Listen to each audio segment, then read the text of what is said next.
وہ اور اسے اترنا ہی چاہیے اور اسے ہی اچھا شعر کہنا چاہیے. صحیح صحیح، بالکل ٹھیک فرمایا سر آپ نے. شاعری، فنون لطیفہ اور یہ ایسی چیزیں جو انسان کو اٹریکٹ کرتی ہیں، یہ سر ان کا کوئی انسان کی جو ایک اوور آل لائف ہے جس کو مجموعی زندگی کہتے ہیں، اس کے اوپر بھی کوئی امپیکٹ ہے، یا یہ صرف مزہ کشید کرنے کے لیے ہی یہ چیزیں ہیں؟ اگر صرف اس کو لطافت کا ہی نام دے دیا جائے، کشید کرنے کا ایک نام دے دیا جائے شاعری کو، تو شاعری کا جو مرکزی، پھر اس کو کیا ضرورت تھی کہ اس نے کہا تھا کہ شاعروں کو بستی سے باہر نکال دو؟ کیا ضرورت تھی اس کو یہ کہنے کی کہ مثالی بستی میں شاعروں کو نہیں رہنا چاہیے؟ اگر صرف لطافت ہی درکار تھی شعر سے، نہیں. جو شاعر ہے اس کا کلام لطافت کے ساتھ سماج میں تبدیلی کا وہ باعث بنتا ہے. ٹھیک ہے. تو جب ہم شعر کہتے ہیں تو اس کے ساتھ ہم کسی اور کی ترجمانی بھی کر رہے ہوتے ہیں. صحیح. اگر وہ ترجمانی نہیں ہو سکی تو دوسرے کو پسند کیسے آئے گی؟ اور اگر اس کو پسند آئی ہے تو اس کا مطلب یہ ہے کہ ہم نے سماج کی ترجمانی کی ہے.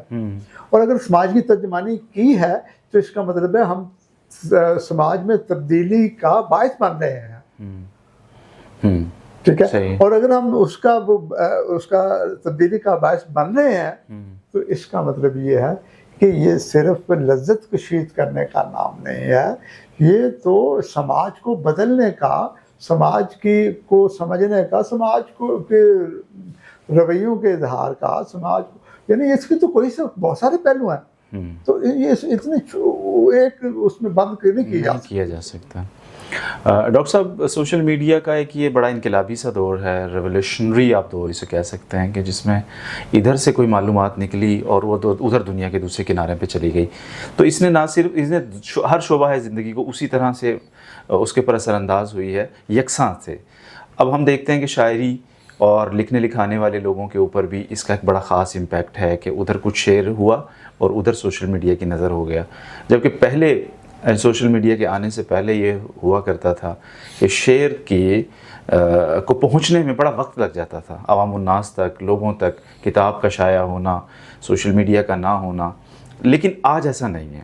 آپ کیا سمجھتے ہیں کہ اس انقلاب کا جو علم و دانش کی دنیا ہے اس کو اس کا فائدہ ہوا ہے، یا کہیں کوالٹی میں کوانٹٹی کے زیادہ ہونے سے کوالٹی میں کوئی فرق ہے؟ اس میں دو باتیں ہوئی.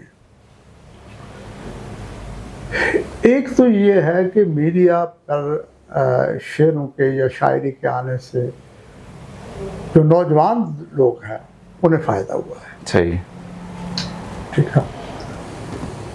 اور انہیں ہی نقصان بھی ہوا ہے. اچھا. فائدہ یہ ہوا کہ ان کو ایک شناخت مل گئی کہ بھائی وہ بھی اچھا شعر کہہ رہا ہے، وہ بھی اچھا کہہ رہا ہے، وہ بھی اچھا کہہ رہا ہے. نقصان یہ ہوا کہ ان کے ایک اچھا شعر کہنے کے بعد وہ شعر ان کے ساتھ چپک گیا اور انہوں نے مزید اچھے شعر کہنے کی بجائے وہ وہیں تک محدود ہو گئے. صحیح. ٹھیک ہے نا. تو جو بڑے شاعر ہیں ان کے ہاں وہ شعر بھی، وہ بڑے شعر زیادہ ہوتے ہیں. بالکل صحیح. بڑے شاعر کا جو ہمارے یہاں تصور ہے، ہر آدمی اپنے وہ بانسری لے کے بیٹھا ہے کہ میں بڑا ہوں، میں بڑا ہوں. بنیادی طور پر بڑا شاعر جو ہے اس کے ہاں بڑے شعروں کی زیادہ بھی ہوتے ہیں اور ترتیب کے ساتھ ہوتے ہیں. جو ارتقائی جو منازل ہیں اس کی، ان میں وہ بڑا نظر آتا ہے کہ اب یہ وہ کہاں سے شروع ہوا تھا، اب کہاں تک پہنچ رہا ہے. تو نوجوان جو ہے انہوں نے، یعنی ان کے ہاں شناخت کا عمل تو شروع ہوا، یہ بڑا اچھی بات ہے. لیکن اب بھی میں دوستوں کو جب دیکھتا ہوں کہ نوجوان ہم سے زیادہ اچھی شعر کہہ رہے ہیں، میں ان کو داد بھی دیتا ہوں. ٹھیک ہے. لیکن ہوتا کیا ہے کہ ان کو کتابیں پڑھنے کا جو شوق ہے وہ ختم ہو گیا، کیونکہ میڈیا کے اوپر رہتے ہیں، وہ کتاب کی طرف سے جا نہیں رہے. اب وہ کلاسک کو نہیں پڑھ رہے، اب وہ بڑے شاعروں کو نہیں پڑھ رہے، اب وہ تنقید نہیں دیکھ رہے. ٹھیک ہے. اچھا، اس کا نقصان ادب کو یہ ہوا کہ ان کے ہاں ٹھہراؤ نہیں، رکاوٹ بن گیا یہ معاملہ. ہوں. تو میرا خیال ہے کہ سوشل میڈیا کو ہمیں اس طرح سے لینا چاہیے کہ آگے ہیں تو اس کا مطلب یہ ہے کہ یہ آج کا کام نہیں ہے, یہ کل بھی ہونا ہے. صحیح.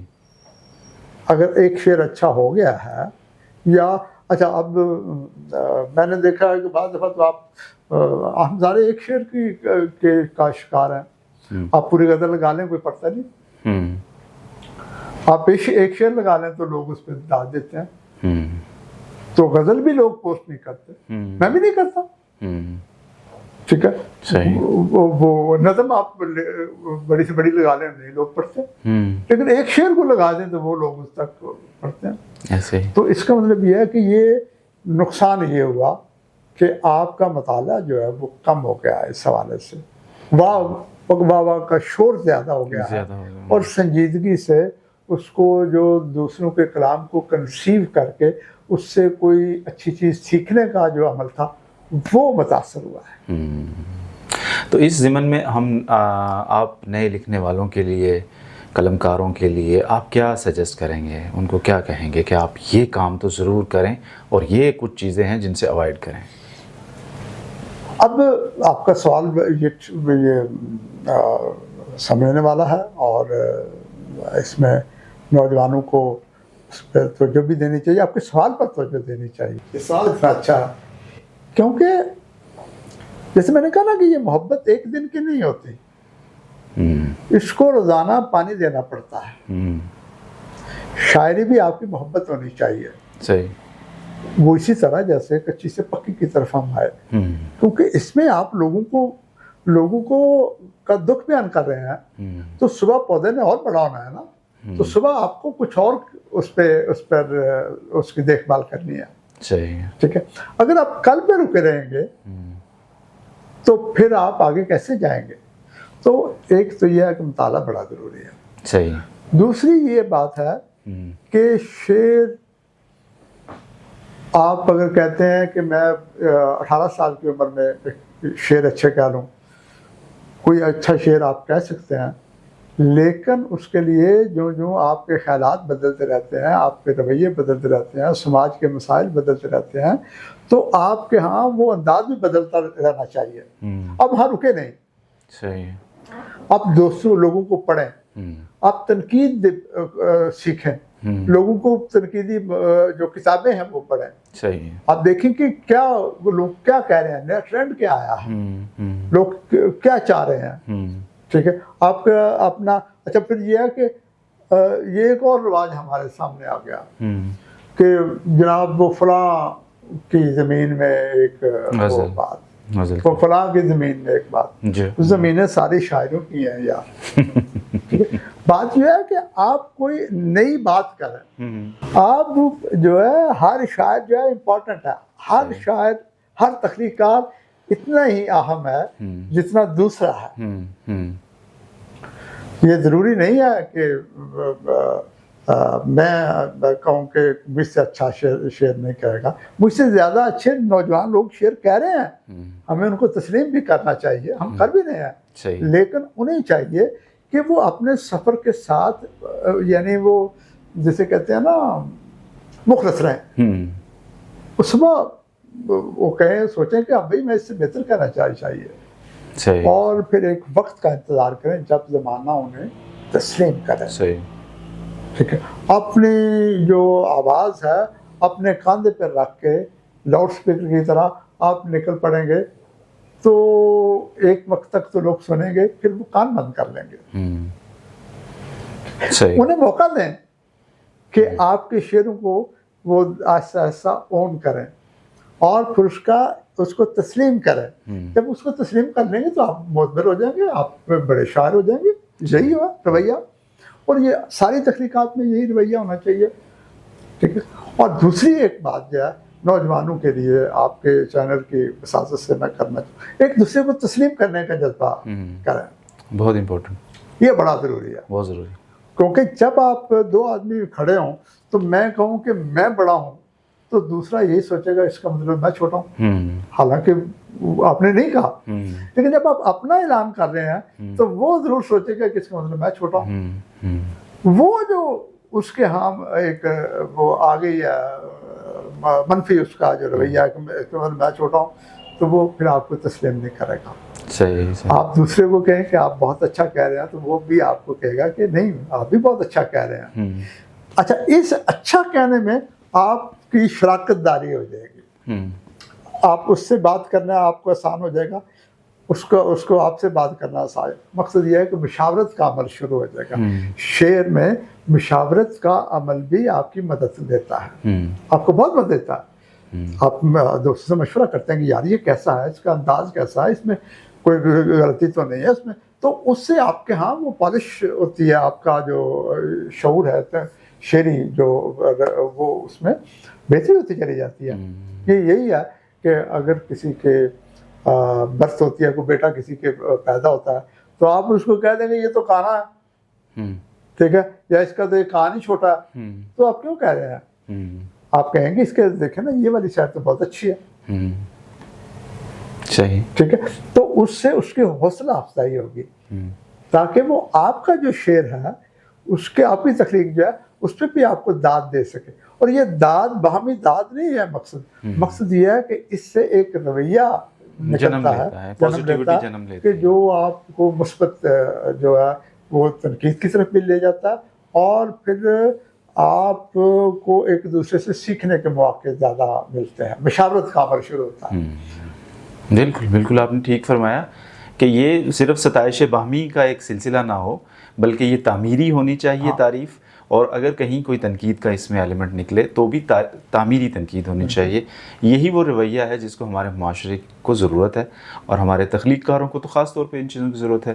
ڈاکٹر صاحب، آج آپ نے جتنے بھی موضوعات پہ بات چیت کی وہ نہایت شاندار موضوعات تھے، اور بہت ہی خوبصورت انداز میں اپنے چیزوں کو بڑے اچھے انداز میں الیبوریٹ کیا، اور میں آپ کا شکر گزار ہوں کہ آپ نے اپنے مصروف ٹائم میں سے ہمیں تھوڑا سا ٹائم عنایت کیا۔